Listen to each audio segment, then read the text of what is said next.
ጤና ይስጥልኝ የቻናሌ ቤተሰቦች እንዴት ቆይታችኋል? አዳዲስና አስገራሚ የዝውውር መረጃዎች ወጥተዋል። ማንቸስተር ዩናይትድ፣ አርሰናል፣ ቶተናም፣ አትሌቲኮ ማድሪድን እንዲሁም ሌሎች ክለቦችን የተመለከቱ ፈጣን የዝውውር መረጃዎች ወጥተዋል። ላይክ በማድረግ ማድመጥ እንድትጀምሩ በአክብሮት እጋብዛለሁ። ብሩኖ ፈርናንዴዝ እንደሚታወሰው ከሳውዲ ክለቦች ከፍተኛ የሆነ የዝውውር ዋጋ ቀርቦለት በማንቸስተር ዩናይትድ ለመቆየት መወሰኑ የሚታወስ ነው። ታዲያ አሁን ላይ ብሩኖ ፈርናንዴዝን ለማስፈረም ሌላ ክለብ ጥያቄ ለማቅረብ መዘጋጀቱን የተመለከተ መረጃ ወጥቷል። ይህ ክለብ ታዲያ የቱርኩ ክለብ ጋላት ሳራይ እንደሆነና አጠቃላይ ለማንቸስተር ዩናይትድ 57 ሚሊዮን ዩሮ ወጪ በማድረግ ይህንን ተጫዋች ለማስፈረም ፍላጎት እንዳለው በአሁኑ ሰዓት እየተዘገበ ይገኛል። ማንቸስተር ዩናይትዶች በዚህ ሰዓት ላይ ብሩኖ ፈርናንዴዝን የመልቀቅ ፍላጎት አላቸው ወይ የሚለው ነው ዋናው ጥያቄ። ዩናይትድ ቡድኑን በሚገባ በአሁኑ ሰዓት እያደራጀ ይገኛል። ተጨማሪ ተጫዋቾችን እንደነ አንድሬ ሳንቶስን የመሳሰሉ እንዲሁም ዩሪ ተለማንስን ማስፈረሙ የሚታወስ ነው። በዚህ ሰዓት ላይ ቡድኑ ራሱን ለማጠናከር በሚያደርግበት ሂደት ላይ ብሩኖ ፈርናንዴዝን ይለቋል ወይ የሚለው በርካቶች በጥያቄነት እያነሱ የሚገኝ ጉዳይ ነው። ይሁንና ግን ብሩኖ ፈርናንዴዝን ለማስፈረም ከቱርክ ክለቦች ከፍተኛ የሆነ የዝውውር ዋጋ እየቀረበ እንደሚገኝ መረጃዎች እየጠቆሙ ይገኛሉ። ሌላኛው የዝውውር መረጃችን ኤንዞ ፈርናንዴዝን ይመለከታል። የቼልሲው ተጫዋች ኤንዞ ፈርናንዴዝ በአሁኑ ሰዓት ከአርጀንቲና ብሔራዊ ቡድን ጋር በዓለም ዋንጫ ላይ እየተጫወተ እንደሚገኝ የሚታወስ ነው። ታዲያ ይህንን ተጫዋች ለማስፈረም በርካታ ክለቦች ፍላጎታቸውን እያሳዩ ይገኛሉ። ከነዚህ ክለቦች መካከል አንደኛው ደግሞ በአሁኑ ሰዓት ሆኖ የቀረበው የስፔኑ ክለብ አትሌቲኮ ማድሪድ ነው። በዲየጎ ሲሞን የሚመራው አትሌቲኮ ማድሪድ ኤንዞ ፈርናንዴዝን ማስፈረም ይፈልጋል።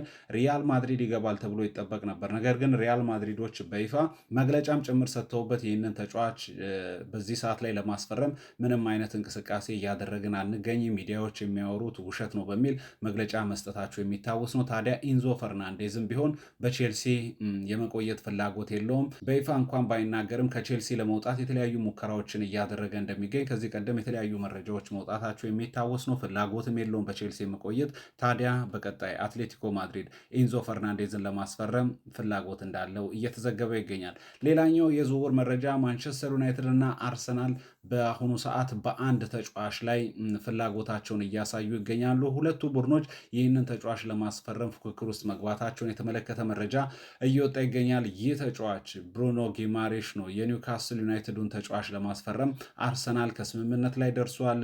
ጥያቄዎችንም ጭምር ለማቅረብ እየተዘጋጀ ይገኛል ተብሎ ከዚህ ቀደም የተለያዩ የዝውውር ጭምጭምታዎች ሲወጡ እንደነበር የሚታወስ ነው። ይሁንና ግን በአሁኑ ሰዓት በይፋ ሁለቱ ቡድኖች ማንቸስተር ዩናይትድ እና አርሰናል የብሩኖ ጊማሬሽን ቀጣይ ውል ለማግኘት ወይም ይህንን ተጫዋች ለማስፈረም ፍላጎት እንዳላቸው በአሁኑ ሰዓት የወጣው መረጃ ይጠቁማል። ብሩኖ ጊማሬሽ በኒውካስል ዩናይትድ ቤት ውስጥ የመቆየቱ ነገር እጅግ አጠራጣሪ እየሆነ ይገኛል። ኒውካስል ዩናይትድን ቢሆን ተጫዋቹን የማቆየት ፍላጎት የላቸው። ምክንያቱም የኮንትራት ጊዜው እየተጠናቀቀ የሚገኝ ተጫዋች ነው። ይህንን ተጫዋች ከወዲሁ ለመልቀቅ ኒውካስል ዩናይትዶችም ተገቢ የሆነ የዝውውር ዋጋ ከቀረበላቸው ለመልቀቅ ፈቃደኛ እንደሆኑ የተለያዩ መረጃዎች እየወጡ ይገኛሉ። ታዲያ ከዚህ ቀደም አርሰናል ብቻ ነበር ፈላጊው ተደርጎ ሲነሳ የነበረው። አሁን ታዲያ በዚህ ዝውውር ላይ ማንቸስተር ዩናይትድም ጣልቃ እንደገባ መረጃዎች እየጠቆሙ ይገኛሉ። ከኒውካስል ዩናይትድ ጋር በተያያዘ ሌላኛው ማንቸስተር ዩናይትድ የሚፈልገው ተጫዋች ሊዩስ ሃል ነው። ይህ የክንፍ የግራ መስመር ተጫዋችን ለማስፈረም ማንቸስተር ዩናይትዶች እያጤኑበት እንደሚገኝ የተለያዩ መረጃዎች እየወጡ ይገኛሉ። ሊዩስ ሃልን የሉክ ሾው ሁነኛ ተተኪ አድርገው ወደ ኦልትራፎርድ ማምጣትን ማንቸስተር ዩናይትዶች ያልማሉ።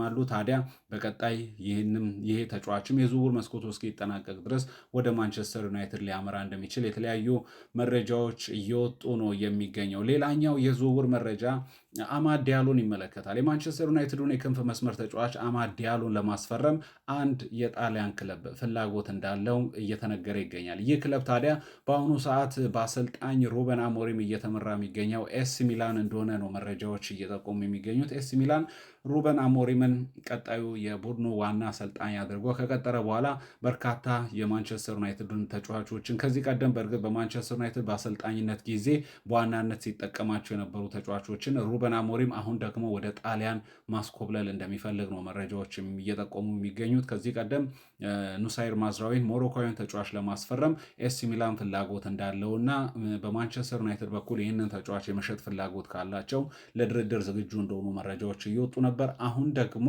አማድ ዲያሎን ኮት ዲቯራዊውን የክንፍ መስመር ተጫዋች ለማስፈረም ኤሲ ሚላን ፍላጎት እንዳላቸው መረጃዎች እየወጡ ይገኛሉ። አማድ ዲያሎን በቀላሉ ማንቸስተር ዩናይትድ አሳልፎ ለኤሲ ሚላን ይለቀዋል የሚለው በቀጣይ የሚጠበቅ ጉዳይ ነው። አሁን ግን ኤሲ ሚላኖች ፍላጎት እንዳላቸው ነው በዋናነት መረጃ እየወጣ የሚገኘው።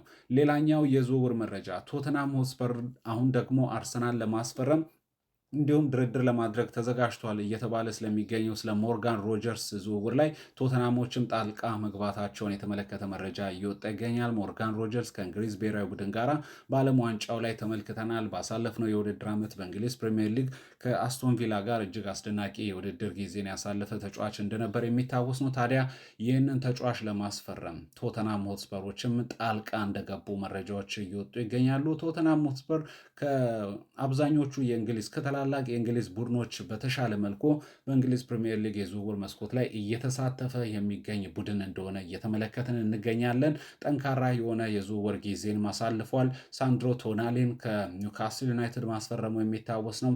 ከዛ በተጨማሪ ፈርናንዴዝን በርካታ ክለቦች ሲፈለግ የነበረውን ፈርናንዴዝን ደግሞ ከዌስትሃም ዩናይትድ ቶተናሞች አስፈርመውታል። አሁን ደግሞ ሞርጋን ሮጀርስን የሚያስፈርሙ ከሆነ እጅግ በጣም አስደናቂ የውድድር ጊዜን ያለምንም ጥርጥር ካሳለፉ ቡድኖች መካከል አንደኛው ቶተናም ሊሆን የሚችልበት እድል ሰፊ እንደሆነ እየተመለከትን እንገኛለን። አርሰናሎችስ የዚህን ተጫዋች ፍላጎት በምን አይነት መልኩ ሊቋጩት ይችላል የሚለው የሚጠበቅ መረጃ ነው። ቶተናም በሮቤርቶ ዲዘርቢ አሰልጣኝነት እየተመራ አምና ከመውረድ ለጥቂት መትረፉ የሚታወስ ነው። በመጨረሻ ሳምንታት ጨዋታዎች ላይ ባስመዘገባቸው ውጤቶች አማካኝነት በሰበሰባቸው ነጥቦች አማካኝነት ከወራጅ መትረፉ የሚታወስ ነው። ታዲያ በዚህ የውድድር ዓመት ያለምንም ጥርጥር በእንግሊዝ ፕሪሚየር ሊግ ላይ የተሻለ የውድድር ጊዜን ለማሳለፍ የቆርጦ የተነሳ ቡድን ነው የሚመስለው። ይህንንም የሚያስመለክቱ ተጨባጭ ዝውውሮችን እየፈጸመ እንደሚገኝ ነው እየተመለከትን የምንገኘው። ሌላኛው የዝውውር መረጃ ሮድሪጎን ይመለከታል። የሪያል ማድሪዱን ተጫዋች ሮድሪጎን ለማስፈረም አርሰናሎች ፍላጎት እንዳላቸው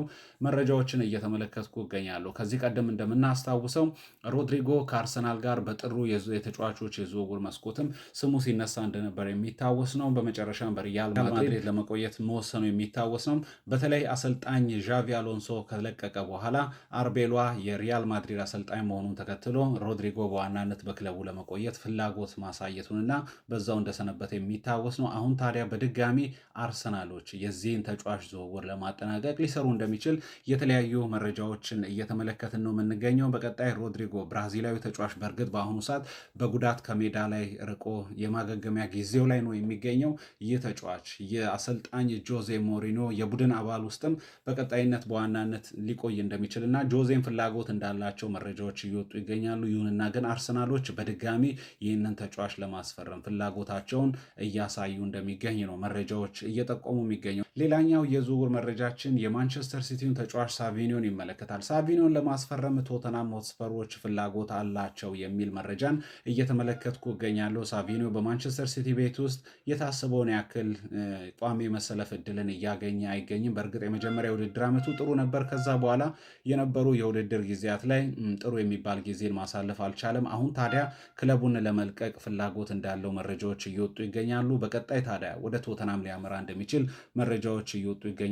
ቶተናሞች ይህንንም ተጫዋች ማግኘት የሚችሉ ከሆነ ያለምንም ጥርጥር በጥሩ የቡድን ጥልቀት ባለው አጠቃላይ ስብስብ ተዋቅረው ወደ ቀጣዩ የውድድር ዓመት ሊመጡ እንደሚችሉ መረጃዎችን እየተመለከትን እንገኛለን። ከቶተናም በተጨማሪ አስቶን ቪላም የዚህ ተጫዋች ፈላጊ እንደሆነ ነው መረጃዎች እየጠቆሙ የሚገኙት። አጠቃላይ የእንግሊዝ ፕሪሚየር ሊግን ከተመለከትን እጅግ በጣም አስደናቂ የሆኑ የዝውውር ዜናዎችን እየሰማን እንገኛለን። በቀጣይም አዳዲስ ዜናዎችን ወደ እናንተ እንዲሁም ትኩስ መረጃዎችን የማደርስ ነው የሚሆነው። ይህንን የዩቲዩብ ገጽ ላይክ እንድታደርጉ በአክብሮት ጠይቃለሁ። ለብዙ ጊዜያት ዜና አልሰራውም ነበር።